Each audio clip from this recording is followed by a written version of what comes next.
So my dear friends, what a pleasant surprise and Happy New Year! My second motovlog this 2025.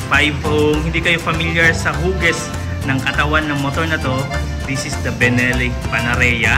And nandito tayo kay Mitsukoshi Santo Tomas. It's a good news kasi known si Mitsukoshi sa lowest down payment or sometimes zero down payment tapos low interest rates. And nung sinilip natin yung presyo, nakakamangha talaga para sa akin kasi pag sinabi mong Panarea, it's one of the oldest name. It's named after their island in Italy, Italian owned. Ngayon, Chinese na pero hindi pa rin nahuhuli pagdating sa kalidad. So this is the best looking scooter nowadays my dear friends. And pagdating sa kanya pagiging modern din, hindi pinagdamot. Ganito po tayo sa ilaw, naka LED.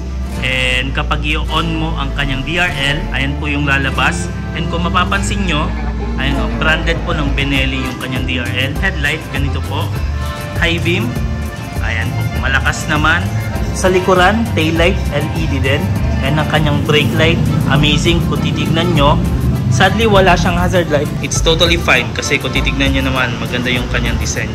May konting dark siya or tint siya sa gilid.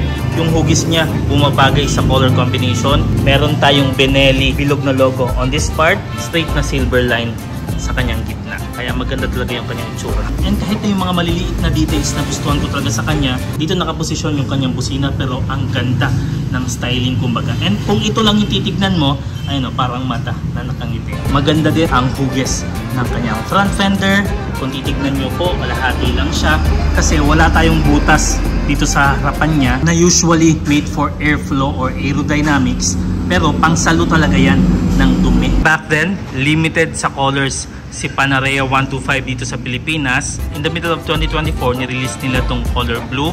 And isa to sa pinakamagandang blue na makikita mo. Ideally, mas gusto ko tong ganito. Classic na nga yung hugis niya, may pagka-modern pa yung pagkapinta. Kaya bumabagay talaga sa age or sa dekada. Kung titignan nyo my dear friends, pintadong maayos. Ganito yung mga gusto kong kulay kung bibili ako ng motor or sasakyan na hindi black ang color.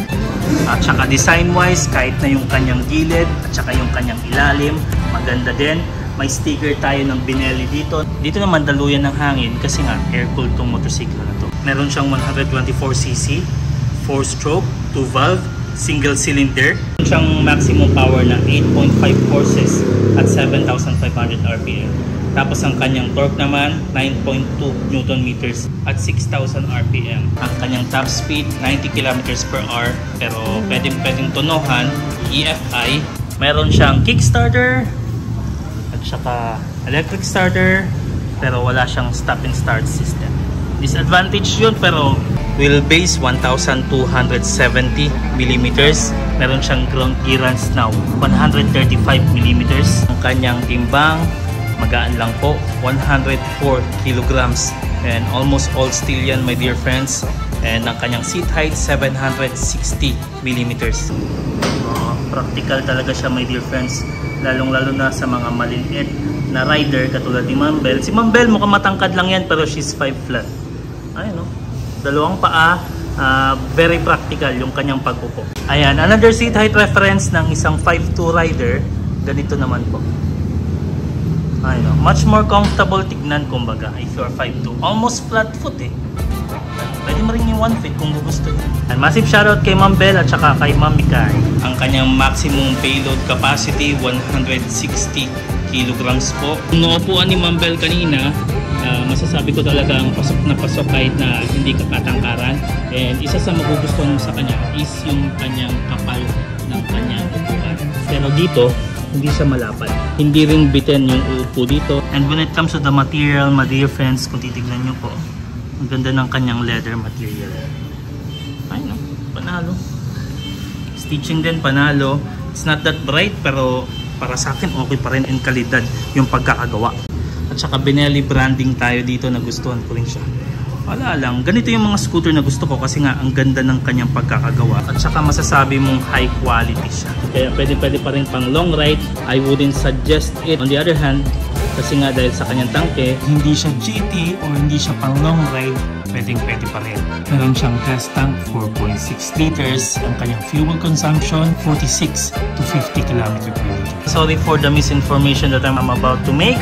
just in case. Pero kapag sinabi mo kasing ZBN or nagsisimula siya sa Z, it's either Italian, hindi siya China. So I think this bike is still manufactured in Italy. Gas tank niya nandirito po. And also, ayan o, at least half face na helmet, maliit, pwede dito. At saka sa kanyang likod na parte, meron tayong Panarea na logo na masasabi mo talagang, ayan o, makapal talaga siya. Ang ganda ng pagkakahugis if you're going to ask me. Yung umbok niya dito nagustuhan ko rin. Ayan o, classic na classic yung tsura. May nakita kong gills dito banda, pero dito sa kaliwa, wala. Sa kanyang pillion peg, hindi po siya hinihila, pinipindot siya papunta doon. Pagbalik, ganun din, mahinang pindot lang. Ayan. Hindi necessary na pipindutin mong, oh, ayan, oh, ganyan. Kasi kapag ginanyan mo, babalik talaga siya. Mahinang pindot lang. Ayan. Sa may front, ito po yung makikita nyo. May button siya dito, kaya may makikita din tayong control dito. Pag pinindot mo, trip A, trip B, and that's it. Kapag pinindot natin to, ayan o, convert mo siya from miles to kilometers.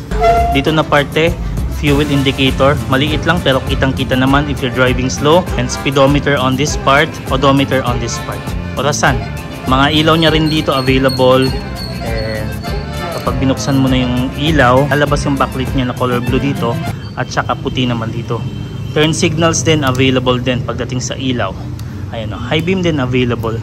Hindi naman pinagdamot, simplistic kumbaga, classic pa rin yung datingan, pero at least may makokontrol ka sa kanya. Pagdating sa grips, okay naman. Stainless po tayo pagdating sa kanyang brake lever. Ang ganda ng kanyang side mirror. Classic na classic yung kanyang datingan. And the controls di na pinalitan ng ibang kulay aside from this. Ito lang yung pula sa kanya. Ang busina, malakas naman po. Bubuksan mo siya, coming from off, hanggang open lang, tapos pindutin mo na yung seat.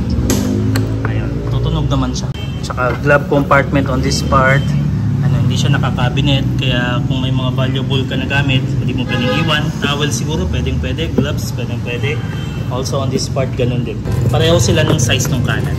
Tsaka sa kanyang kaliwang parte, ayun, may USB port tayo. And by the way, may hanger siya dito, no? Pwedeng ilagay yung mga bags mo na pinampalengke. Tapos, meron siyang branding dito. Pinelli na branding. And also, maganda din yung pagkakagawa sa kanyang grabo. Nagustuhan ko lang siya. Front suspension, telescopic po tayo. And yung hit niya dito banda, para siyang single-sided dahil sa design ng kanyang wheels. Ngayon, dito ang single-sided swing. And dito naka-attach yung kanyang makina. Natatakpan nga lang ng kanyang tambucho, pero maganda pa rin ang itsura. 130mm disc brakes po tayo sa may harapan with a golden caliper. Sa may likuran naman, drum brake. Yuanqing tubeless tires po tayo, 190, 12 po tayo sa may harapan. Sa may likuran naman, 110, 90, 12. So ayan, price wise tayo my dear friends, para sa akin affordable tong classic bike na to. And ang kanyang presyo, 91,800 pesos. Ngayon, ang kanyang lowest down payment, 5,000 pesos only. 12 months, 9,496. 24 months, 5,572. 30 months, 4,787. Wala po silang 36 months. Ngayon, pwede mong taasan yung down payment mo.